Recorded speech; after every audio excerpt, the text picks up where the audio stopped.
Hello, and here we are again, everyone. Where we last left off, we found all the pieces to the opera.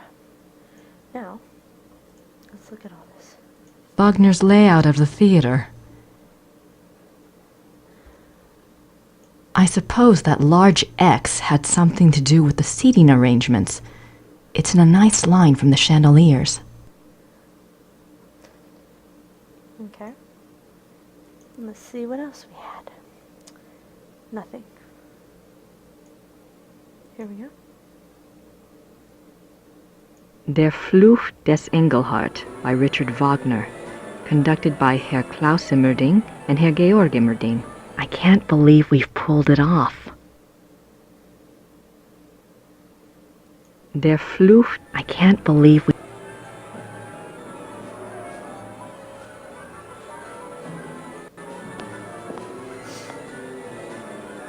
Yep, we pulled it off, alright.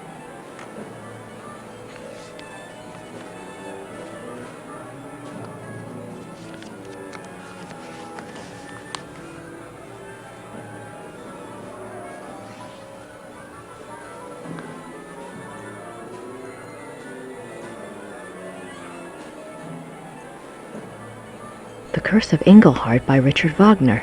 Act 1. Many years ago in a small German village there lived a young man named Engelhart. Engelhart was a lowly blacksmith's apprentice. He was fair-faced, but by nature gentle and shy. Being orphaned, and having lived with the blacksmith in virtual slavery since his parents died, Engelhart had nothing in the world to claim as his own. Nothing, that is, but an amazing talent. For 10 years, the beautiful and much-desired wares that had passed for the blacksmith's own had actually been produced by Engelhart. The blacksmith, a greedy and vain man, was determined to keep this a secret. He forbade Engelhart to ever work the metal in front of another soul, on pain of death, but the blacksmith's ingratitude went further still. He was so plagued with envy of Engelhart's talents that he treated Engelhart like a lazy and worthless dog. The other villagers, assuming that the blacksmith's behavior toward Engelhart must be deserved, followed suit. Now in the same town there lived a rich baron.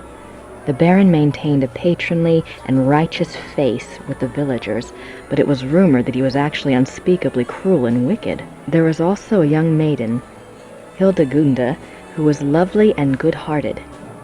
Hildegunde was the only one who took pity on Engelhart and was kind to him. Engelhart loved Hildegunde madly, but was too shy and too penniless to even speak of it. In the first act, we learn that Hildegunde's parents, blinded by the prospective fortune, have betrothed her to the Baron. When Hildegunde learns of this, she is terrified and protests that the Baron is reputed to be evil, but her parents brush this off as jealous rumors and demand her obedience. Poor Hildegunde is too good to defy her parents' wishes, and so she reluctantly agrees. The Baron, with great public ceremony, sends Hildegunde a betrothal gift of a silver jewelry box. Hildegunde, overcome by her fear and anger at the betrothal, casts the jewelry box into the fire. She is immediately remorseful and pulls it out, but it is too late. The delicate silver has been badly marred. Hildegunde fears for her life when she sees the damage. She is afraid the blacksmith would report the damage to the Baron, so she approaches Engelhart and begs him to help her. Engelhart thinks of his master's warning, but determines to disregard it for Hildegunde's sake. He melts down the silver and constructs another box even more beautiful than the first. When Hildegunde sees his great artistic skill, she falls in love with him. The two come together in an aria of love, but their bliss is momentary. What about the betrothal? The young couple, knowing the Baron will never relinquish his claim, decide to run away. Act 2. The Baron learns of Hildegunde and Engelhart's disappearance. He is so furious that he hires hunters to track the pair down. Hildegunde and Engelhart are found and arrested. In a public trial, Hildegunde pleads their case in a stirring aria. She tells the townspeople of Engelhart's great skill and his mistreatment by the blacksmith. She tells them Engelhart is good and kind. The blacksmith should be turned out for his evils and Engelhart given the shop. Then she and Engelhart could marry and live in peace with their neighbors. Her parents chose a groom for her, but she begs to be allowed her own choice. It is then the Baron's turn to speak. He declares that he has been terribly injured, a victim of a wayward girl. His marriage claim was first. There can be no other. He implies that if the villagers do not help him make it right, he will remove his aid from the village coffers. Then the Baron turns to Engelhart. By the rights of the injured, the Baron announces he is empowered to set a curse. The Baron curses Engelhart with a terrible and ancient melody, that whenever the moon shines in the night, Engelhart will become a marauding wolf. The village is terrified of wolves and has been plagued for many years by a local renegade wolf which has taken the lives of many children. The Baron further declares that because he is merciful, he will still marry Hildegunda, but not until she renounces Engelhart with her own words. Until she does, he will keep her safe from further shame by locking her up in a small room at the top of his house. The villagers naturally side with the Baron. Hildegunda goes to her prison, and Engelhart does indeed become a wolf at night. At first, Engelhart is hated and feared by the villagers. They make the sign of the evil eye at him and will not tolerate his presence in town. But soon, rumors start to circulate about Engelhart the wolf. It seems he is always careful not to harm any human being nor any domestic stock. In fact, he even does some good for the villagers. He scares away bandits and he keeps the renegade wolf at bay. No more children are lost to the fangs of the night. Engelhart's kindness shines through even the dire nature of his curse. Hildegunda, meanwhile, still loves Engelhart as much as ever, whatever curse he might be under, and whatever acts that curse might force him to commit. When she hears of Engelhart's successful mastery of the curse, she dedicates herself to him forever. Hildegunda tells the Baron that she will never renounce Engelhart. The Baron's plan having collapsed before him, having given Engelhart dignity rather than removed it, he flies into a rage. He tells Hildegunda that he will marry her anyway, and on the morrow at that.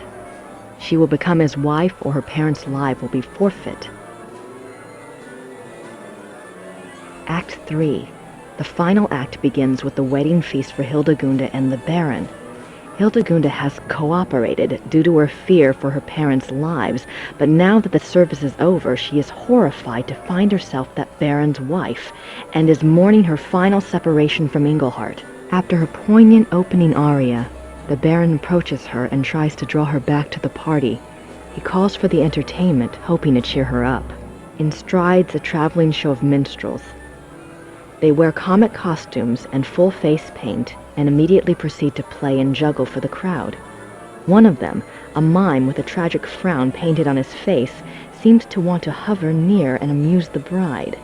She keeps brushing him off, clearly depressed and tearful, and he does his best to make her laugh. After the amusing antics of the minstrel's first song, the tone changes, the minstrel's music grows dark and theatrical. The Baron protests, preferring the comedy, but he's reassured by Hildegunda's father. The minstrels gather in a circle around the frowning minstrel. They whirl around him, and he slowly sinks from sight. The music grows more frantic. Suddenly, the minstrels burst apart like petals, and standing in the center of the room is a wolf.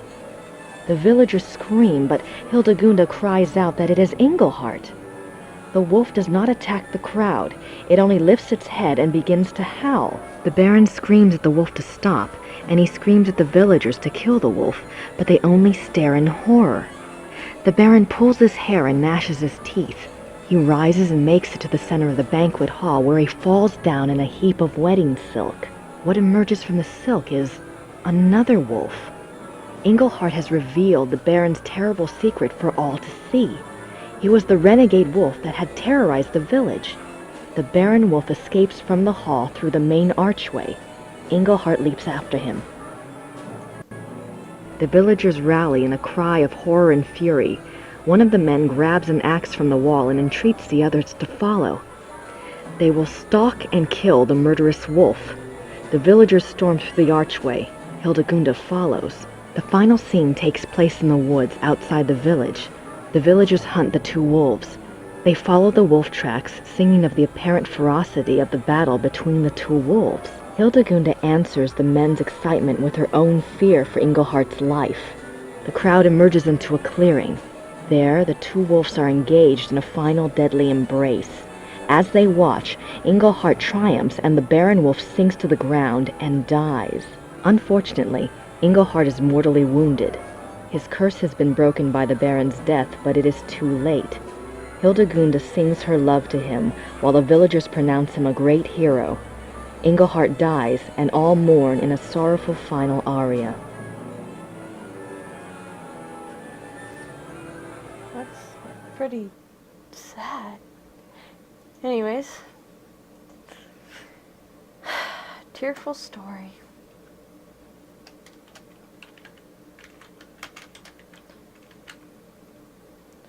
This is a very sad story. But until next time, guys, have a good day, night, evening, late night snack. Talk to you later. Bye.